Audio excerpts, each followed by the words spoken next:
Paramount TV are giving you the Palace versus West Ham review. Ended up 3-2 to West Ham.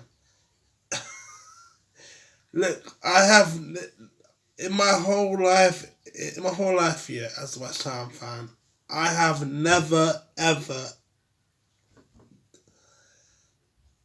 I don't think I'm ever going to say this in the future. I don't think this will ever happen, and this actually happened. West Ham United are fourth in the league with 35 points.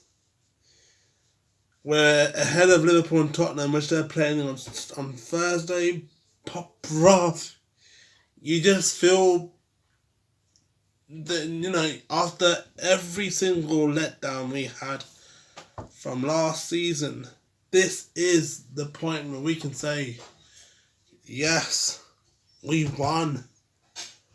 We can finally go up and reach for our true potential, because our true potential was never to go down in the relegation battle. Our true potential was to get where we wanted, and going to Palace, Selhurst Park, away, a team that we have not won in our last 3 games, getting the 3 points, getting something that we deserve to get. I'm just happy.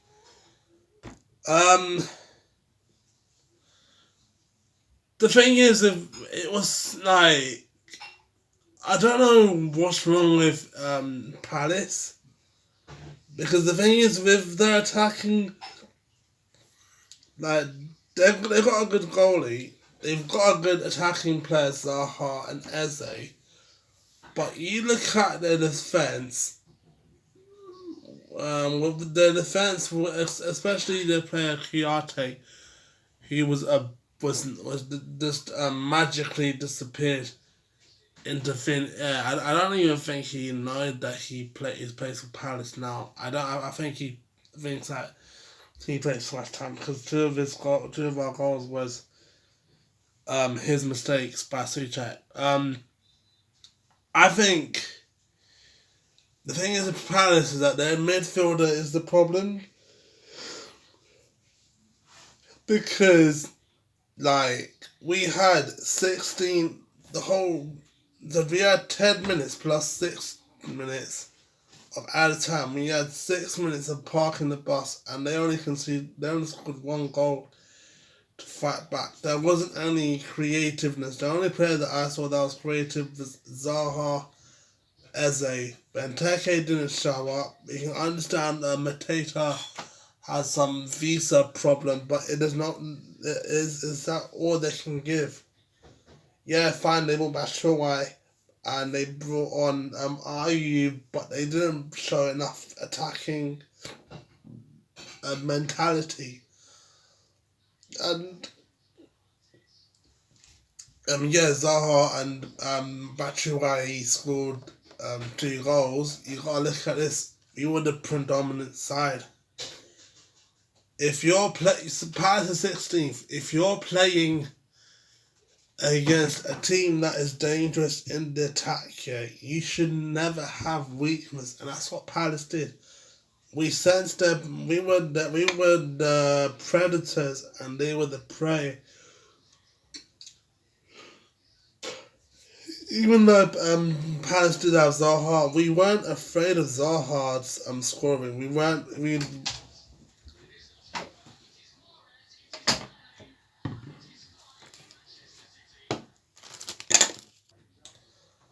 But yeah, look, no matter when you're playing in the football, when you're playing in hunting sports, when you're playing, you have to be the upper. You have to be the upper man. You have to be the upper person. You have to be the predator. If you're playing Hunger Games, you have to be the last person standing. If you are in a wrestling match, you have to be the winner. If you're representing your country, then you should show no weakness. The reason why I said in my last video, Manchester United, I'm not scared of them yet. And you guys are going to think I'm delusional, thinking that, oh, this guy's not scared of Man United. Man United's second in the league. Why am I not scared? Because when if you show fear to another person, then they're gonna eat you inside. If this is look what happened to Sheffield United. They only got 5 points this season. But the reason why it's been 20 games they played, and they've only picked up 5 points from 20 because most of the games they show fear. They weren't an attacking team. When we played against Sheffield United, it was all down to us. So that's why Palace didn't give us that much threat. It was they always relied on two players, Eze and Zaza. That's the thing. Another thing about football, you should not rely on just two players. That's what Hudson does, is that he only relies on two players, and now he's bringing a guy from Lens, Mateta. They're only gonna rely on three players, and that's the thing. In football, there is no one person. In football, there's a whole team. But some teams, they only rely on one player. If you look at Spurs, yeah, this is a primary example. Spurs don't rely on one player. Spurs' best player is Harry Kane. But they don't rely on Harry Kane all the time. Mourinho is not the sort of person I'm going to rely on Harry Kane for everything. That's why he bought Vinicius Jr. He got Son, he got Bale, he got Moura. You look at Sheffield United. The only reason why Sheffield United was stayed up this season because of McBurney.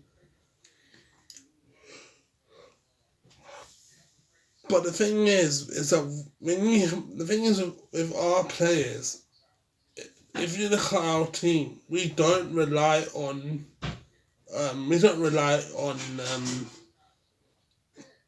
Antonio. We don't. Yes, Antonio gives us goals. Antonio gives us the magic, the tenacity, the hope of winning. Yeah, but then you look at this year. Today's match is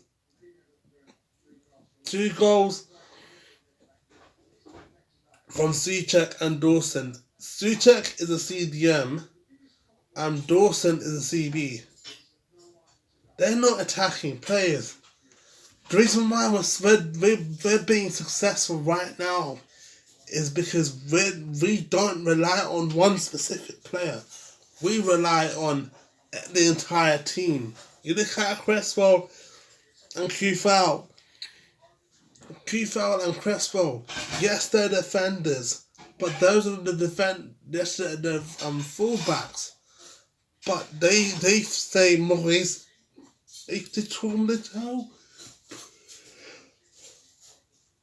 But the thing is, Moise is telling them that, okay, they're going to be tired, Cresswell and Kufal, but they don't care that they're going to be exhausted. They can go forward and come back. They helped the wingers. They helped Fornals and Bowen, or Ben Rama and Bowen, to attack, to make the attacking side better, and they come back to help get rid of the ball. We don't, like I said, Haller always relied on Haller was the only player, was one of the players. He would rely on one player, but he doesn't get enough time to shoot. That's why we sold Haller, because when we have Haller, we weren't an attacking team. We wasn't a team that would want to score goals. But we would always be the team that wants to get one goal only. But when we had Antonio, it was always Antonio, Bowen, Benrahma, before that. It was everywhere. We wanted to run riot. That's why Moyes is successful this season. Because he makes the team. He doesn't make people left out. He doesn't make people feel, you know what, you're not going to play. He lets Yarmolenko come. He lets Lanzini. He lets Afolayan and Baptiste come to the FA Cup. Afolayan scored a goal. He doesn't have favouritism. He has the mentality of a winning manager. That's the thing that he didn't have against Sunderland, Manchester United, and Real Sociedad. Is that Man United are a type of team in that season was to rely on one player. Sunderland he always relied on one player.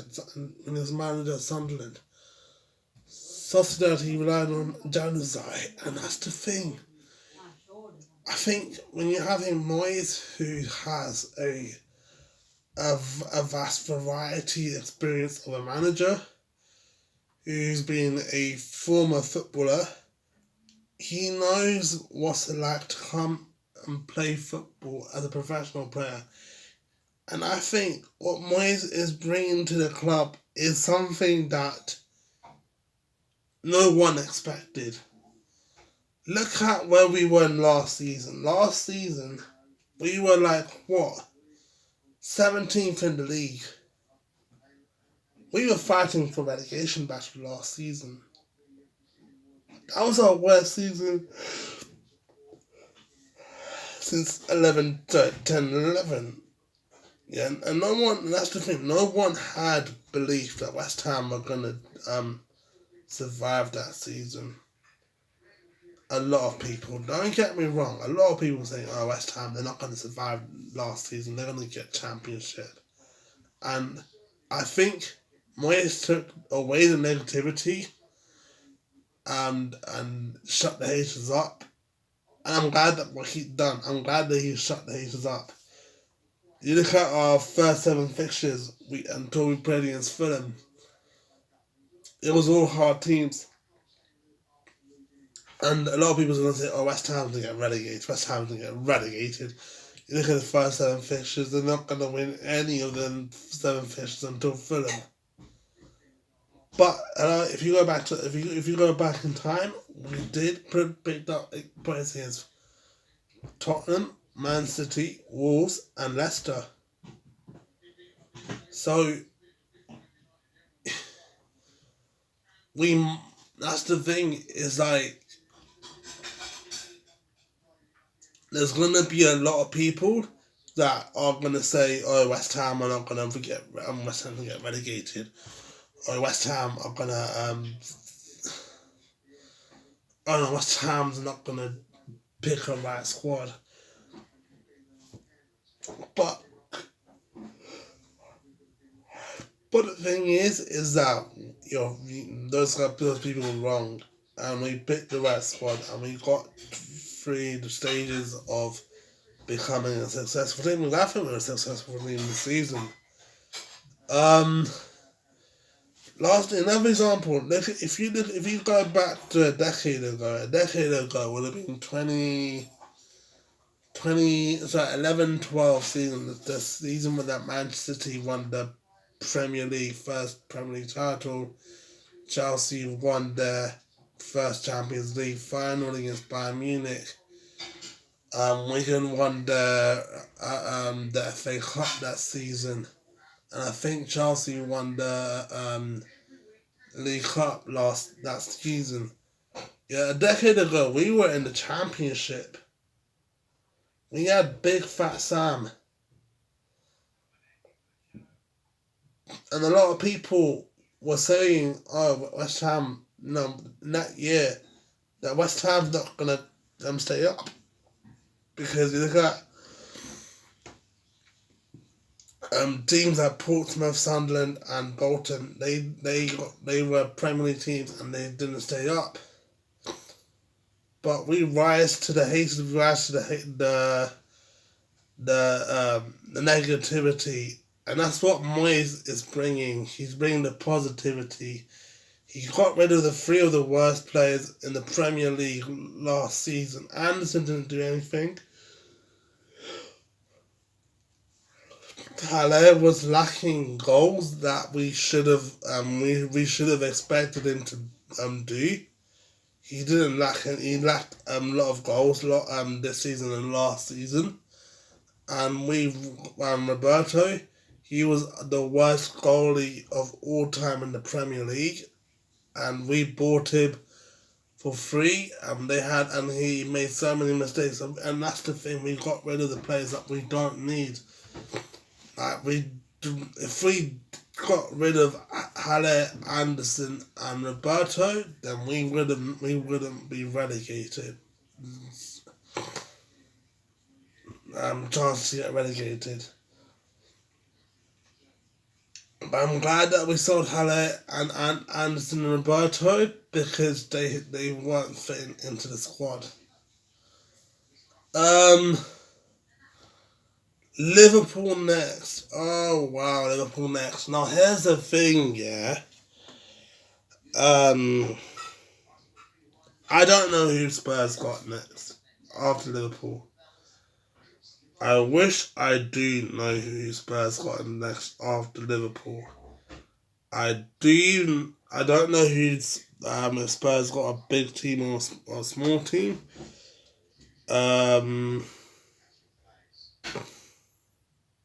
I know Man United's got Arsenal on the weekend.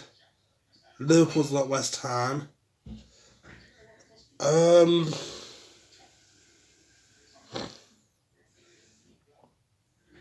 Actually, I don't know who Liverpool's Spurs got in the weekend, but it's Spurs drew against Liverpool. Actually, you know what? Fine. If Spurs lose to Liverpool, yeah. So this is what I want. Okay, this is what I want. I want Spurs to draw against Liverpool, so we will be closer to Liverpool and Tottenham. And then if Spurs lose in the weekend, which I don't know who they have on the weekend, if Spurs lose in the weekend, and we beat Liverpool, at the end of the week, we go higher than Spurs and Liverpool in the Premier League. And then we can go to Aston Villa in a winning mentality. And then we can increase our odds getting to Europe. And I hope, most likely Liverpool to beat Tottenham. But imagine if this is at White Hart Lane. So if Spurs beats Liverpool, or drew against Liverpool, I'm happy with the result. Or if Spurs lose to Liverpool, I am 20%. Not sure. I'm 70% happy and then 30% sad. But look, at the end of the day, we're fourth in the league, 35 points. We can finally get out of the momentum of thinking that we're in the relegation battle. And we hope we get into Europe because we desperately need to get Europe, to get that stability of thinking we're a European side team, we're a European or a Champions League, Europa League team. Thanks guys for watching this video. I'm happy. I'm excited. Look, I'm excited.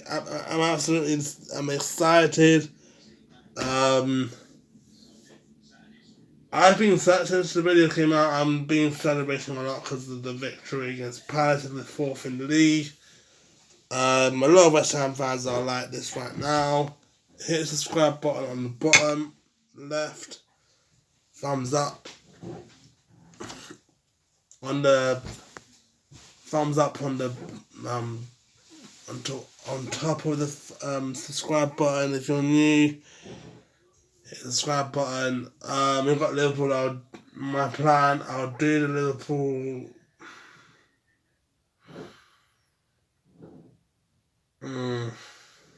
Fine. Liverpool games at 4:30. So since I'm busy on Saturday for the to do a preview against Liverpool, I'll do a preview against Liverpool on Sunday. Before the game, I think like an hour or two before the game, and then on the same day I'll do the review. Peace. I'm out. What I can say is 4 words. Come on, you Irons!